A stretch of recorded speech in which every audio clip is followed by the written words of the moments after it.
I want to say welcome to all guests. Welcome to the capital city of Turkey, and welcome to the Gazi Mustafa Kemal Atatürk University, Gazi University. I'll talk about the Bursal side partial tear, rotator cuff tears today. And Dr. Basci also talked about it. We use the classification, Elman classification system for the partial rotator cuff tears.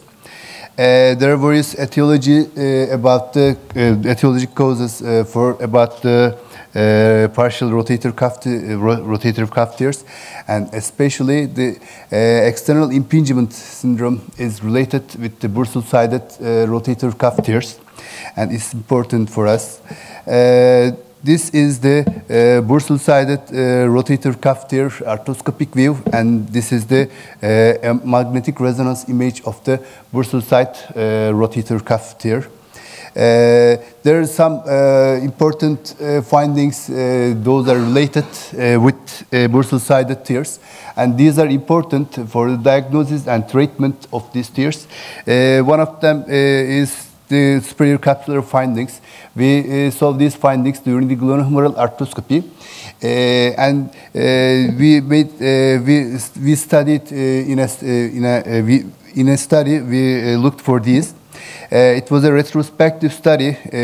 Study group was the isolated bursal-sided tears, and the control group was the isolated slap lesions. We looked for the classic capsule tear, reverse flap capsule tear, and diffuse synovitis. And these are the, in figure AB, these are the classic capsule tear. This tear starts from the footprint of the cuff, and its base is on the rotator cable. And in figure CD, we see the reverse flap capsule tear. We didn't find this finding in this study.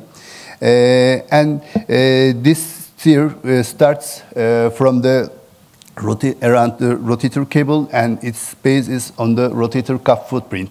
And these are the view are the arthroscopic view of the diffuse synovitis around the rotator cable. And it's in this study we saw that reverse flap capsule tear and diffuse synovitis were closely related with bursal-sided tears. So when we are doing glenohumeral arthroscopy, if we see these two findings, then we should be careful during the subacromial arthroscopy about the bursal-sided tears. And this is the mechanism of capsule tears. In figure B, we see the classic capsule tear. This tear starts from the rotator cuff footprint, and its base is on the rotator cable. And in the figure A, we see the reverse flap capsule tear.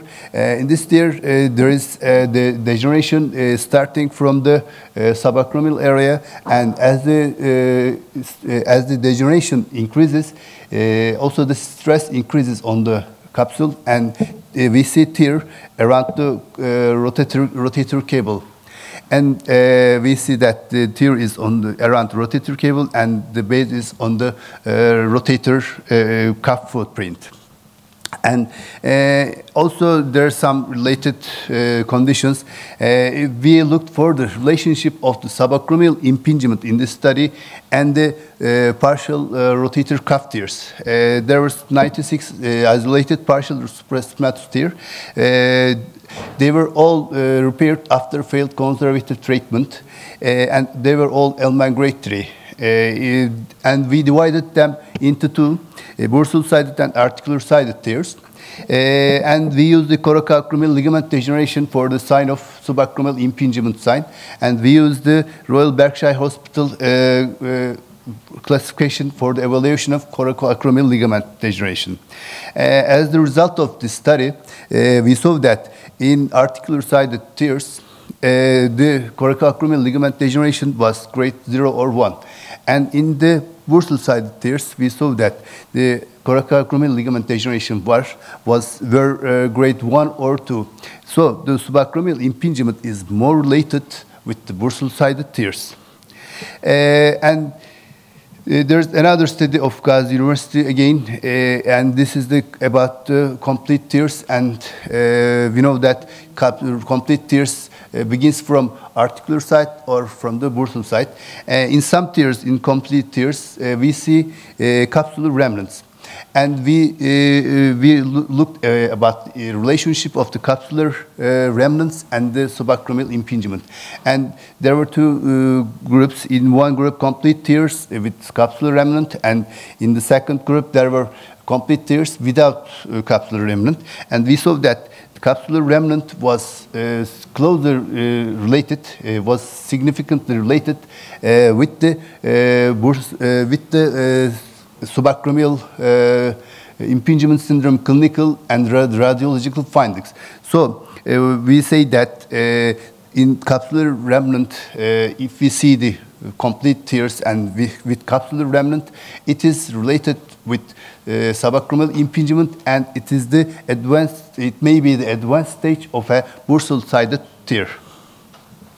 And what about the treatment? We always, the first choice, our first choice is always conservative treatment. After 3 to 6 months, if the conservative treatment fails, we do arthroscopic treatment.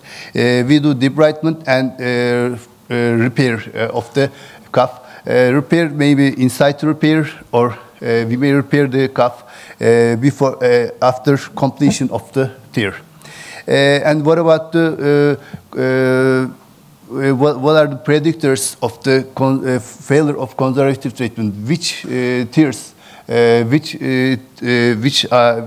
risk factors are predictors for the failure of conservative treatment? In Amrudi and friends study, they showed that bursal side tears, tears on the dominant extremity, and tears comprising more than 50% of the rotator cuff footprint are more related, are more risky for the failure of conservative treatment. And I'll pass this. And there are some controversial issues about the repair of the arthroscopic rotator cuff repair. One of them is acromioplasty. Should we add acromioplasty or do not? It is useless. Ronald and friends showed that they do not add acromioplasty, and they say that the assessed score increase was similar to the other studies in the literature. So they said that it's useless to add an acromioplasty after tear. But we need prospective randomized studies about this, and we add acromioplasty in our surgeries. And another issue is that inside repair versus tear completion before tear, there is a meta-analysis. This is a new meta-analysis. And in this meta-analysis, they say that there was no significant difference into techniques. There was no significant difference in the clinical outcomes and tendon healing rates. Both procedures offer satisfactory clinical outcomes, low retear rate, and low complication rate. And this is our technique, arthroscopic repair technique. This first one is the double row tension band technique. We debride the footprint of the cuff, and you see the intact capsule. We place an two stir anchor to the footprint, and you see the sutures. We are passing through the rotator cuff. After passing the sutures, we retrieve the same colored sutures and load it to a knotless anchor and make a lateral tension band, and then tie the other suture ends and make a knot on the rotator cuff footprint. And this is the result of the repair. And this is the second one is the modified lateral tension band technique. We defined this technique. In this technique, we are looking from the posterior portal. We use two free sutures.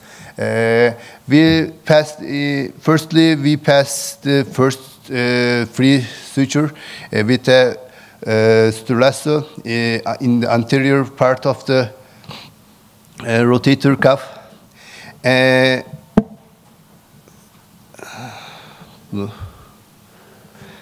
And then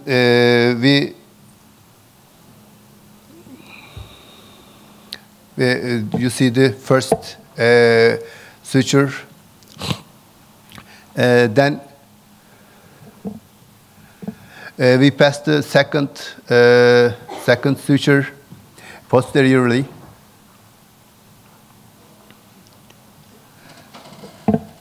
And here you can see the outside.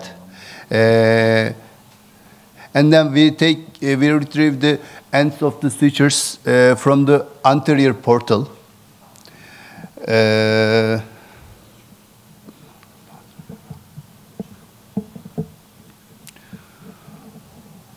I want to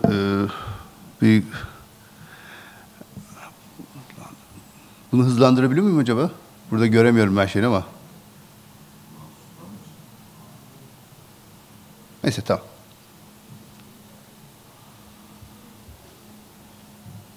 And then you see we retrieve the sutures from the anterior portal and make an 8 knot outside.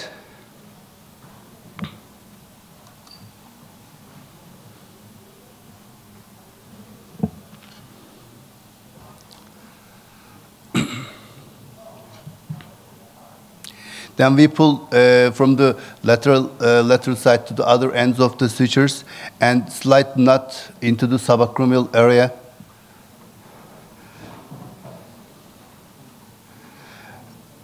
Then as you see,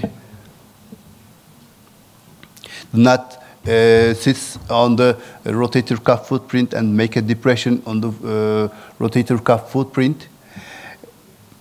And then now we will pass the other untouched suture ends again from the rotator cuff, and we will pass them more medially than the first knot. We will pass the sutures anterior and then posterior.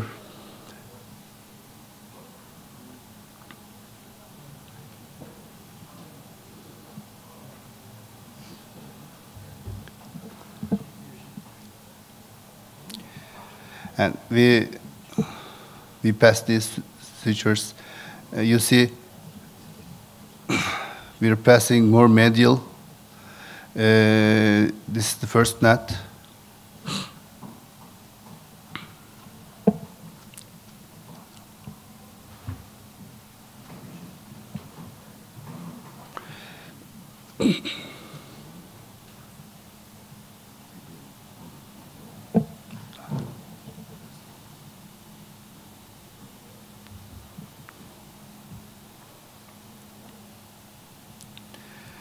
And then we retrieve the sutures from the lateral portal again and load them to a knotless anchor, and then we place the knotless anchor to the lateral side of the humerus, and finally there's a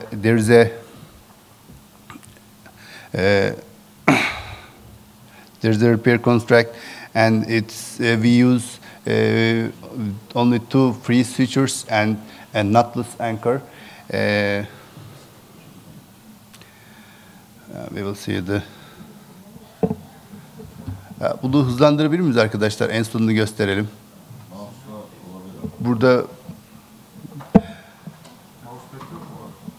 yok, hayır. Ben hızlandıramıyorum burada. Hızlanmıyor. Evet, işte onu da hızlandırdım. Okay, then then this is the result. This is the study that we about this modified lateral tension band technique. And according to this study, we saw that modified lateral tension band technique is sufficient for the repair of bursal site and intratendinous repairs. And this is the study of our long-term study. After 10 years, we saw that the bursal site, in situ repair is successful there's successful clinical outcomes after a minimum 10-year follow-up after bursal site and intratendinous repair with in situ repair. Thank you for your attention.